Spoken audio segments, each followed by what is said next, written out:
Can you explain exactly what's what do you mean when you talk about informational drugs that you are using to save people and to cure some illnesses? Yes.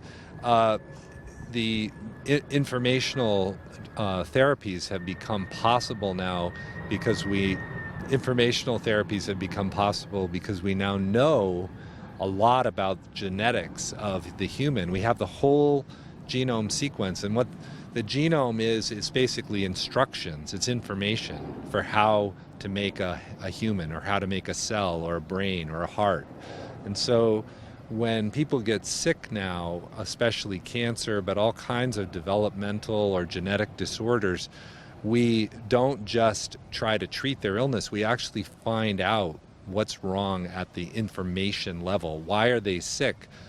When we understand the sickness at the level of the genetic information that's not properly coded or functioning, that enables us an opportunity to correct the disease by fixing the information.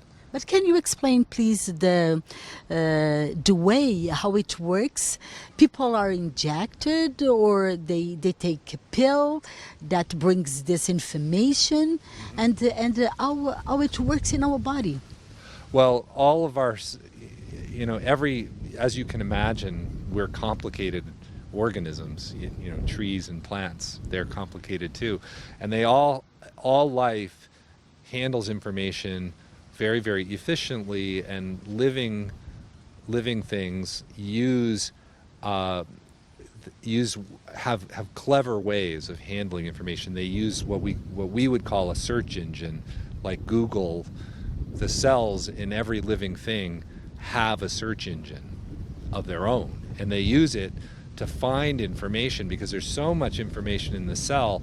The cell has to be able to sort through that information to regulate its own gene expression. So it's doing this constantly, and it's using a guided search mechanism. So it uses a short piece of genetic information and loads that onto a search engine that finds the matching information and then regulates it. So that's a natural mechanism that happens all the time, every day, and none of us would be alive without it.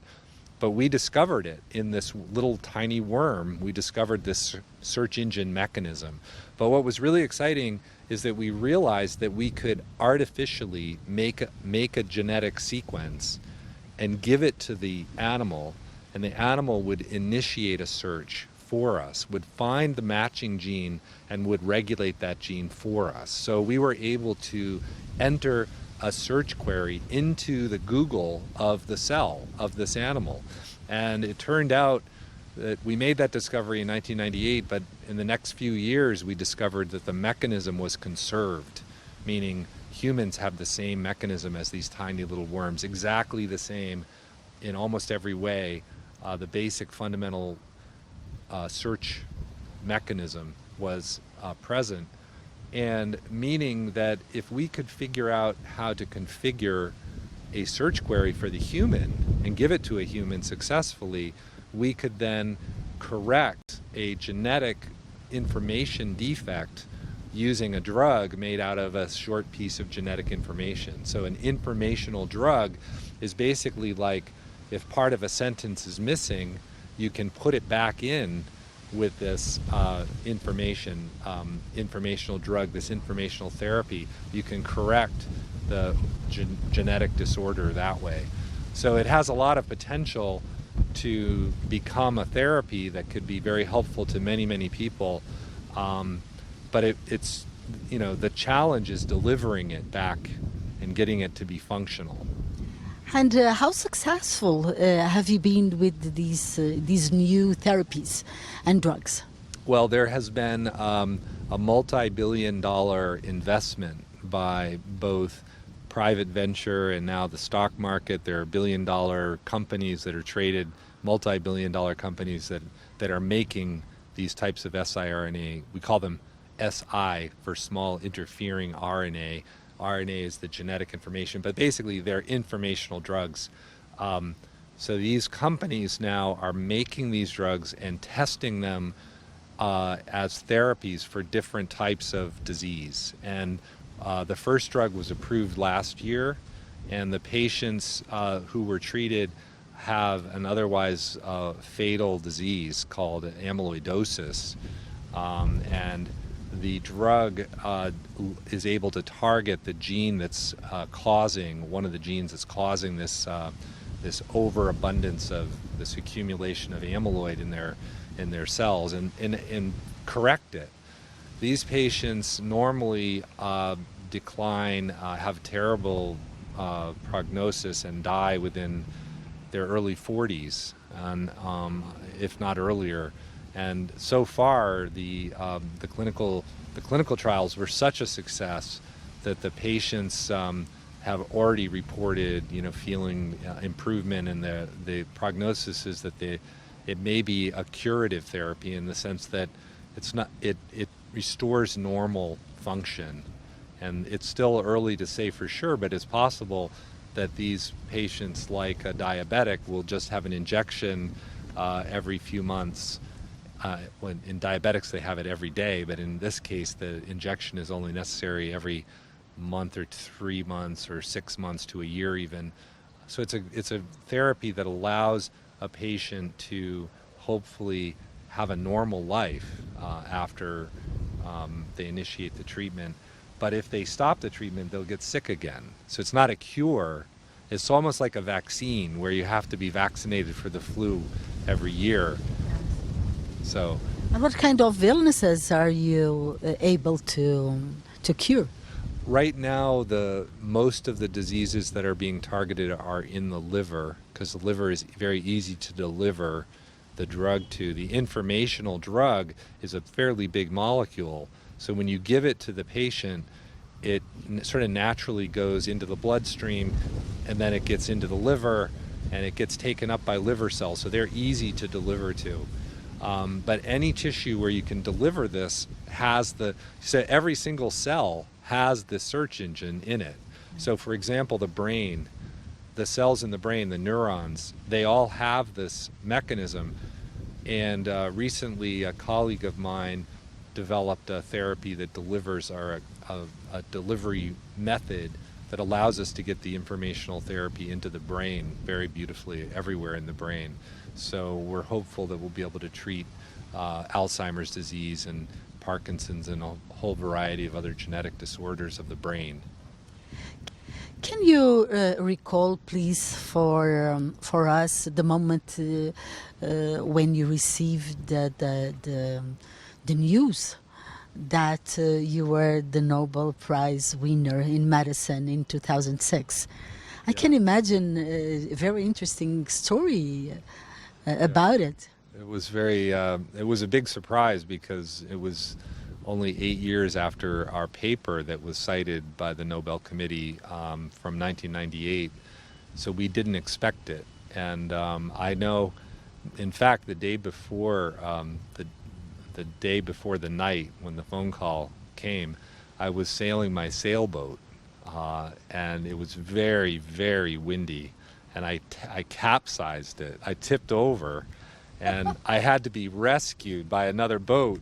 I was like, I almost wasn't even alive that night. In the Atlantic Ocean, in front of your house, right? It's near the ocean. I was in the bay, but I was far from my house actually. And the bay is stormy? It was the remnants of a hurricane. It was God. gusting over 35 knots. And you were on the ocean? I was all alone. I didn't even tell my wife this part about having to be rescued. So you're the first to know. Anyway, I flipped over my boat, and I came back home. I finally got it righted and got help and got home. And it was winter time. No, it was when they announced. It was October, Yes. October 2nd. It's not summer. The end of hurricane season was my last day of sailing. You almost died, huh? Not really. Without knowing that you were going to become I would a have Nobel walked winner. up. I wouldn't have died. I was gonna, but luckily a boat came by and helped me flip over. I have a very fast Hobie cat, 2 hulls, and it goes very. Anyway, Okay. I had flipped it over that day, so I was very tired and was sound asleep, and actually, it's a even longer story because my daughter is diabetic, and so she's only 5 years old, and she had a low blood sugar, and that means, you know, every night when someone has to get up and check her. So I would get up and check her blood sugar, and her sugar was low at like 2 a.m. So I had to give her juice, and then I went back to bed, and I set my clock to get up at 4 a.m. So I'm totally exhausted. Almost died earlier in the day, and then I had to get up twice, and I was actually out of the room checking her sugar, and the phone rang, and when I walked back into the room, it was ringing again, and my wife said, "Don't pick it up, it's a crank call." and I said, "But you know, this is the night they announced the Nobel Prize." Oh my God, you knew? I knew That it was the night? I knew it was the night, but I didn't expect it, obviously. So I figured I should pick up the phone. So I picked up the phone, and it was a very nice gentleman named Hans Jornvall, who has a very convincing Swedish accent. So when he said you've been chosen for the Nobel Prize, it was unbelievable. It was, you know, of course I woke right up at that point, but it was wonderful. I called my mom and dad, and they were the first to know. So. And it was an excitement, a general excitement, even for us in the Azores, because in your first interview, when journalists asked you where you were from, you said immediately, "From my father's side, I am Azorean." Yes. And we were, you know, amazed. Wow, how come we have a Nobel Prize winner coming from the Azores? Yes, well, I'm sure a lot of the most adventurous people ended up here, right? Because our ancestors all came to this very middle of the ocean place. They must have been very brave to come here. But I think that the spirit of exploration is something that all humans share. We all love exploration, and I think, you know, I just feel very lucky to have had the kinds of support and opportunities that I had from my family to get the chance that I got. Craig, do you think Azores has potential in terms of science, education? Can you see this potential when you are here? Absolutely. I think if you give our kids a chance, they will do spectacular things. You know, there's so much human potential among our young people. I was just at the concert the other night, and all the Azorean kids playing incredibly beautiful concert music, right? Sure. There's so much talent here. So yes, I mean, the key, of course, is good education, and it's difficult on islands, you know, because you're so small to have the critical mass for the right to have, you know. I know that you only have a university here on San Miguel, so it's harder especially for kids on one of the smaller islands, Fial or something. You know, it must be very difficult.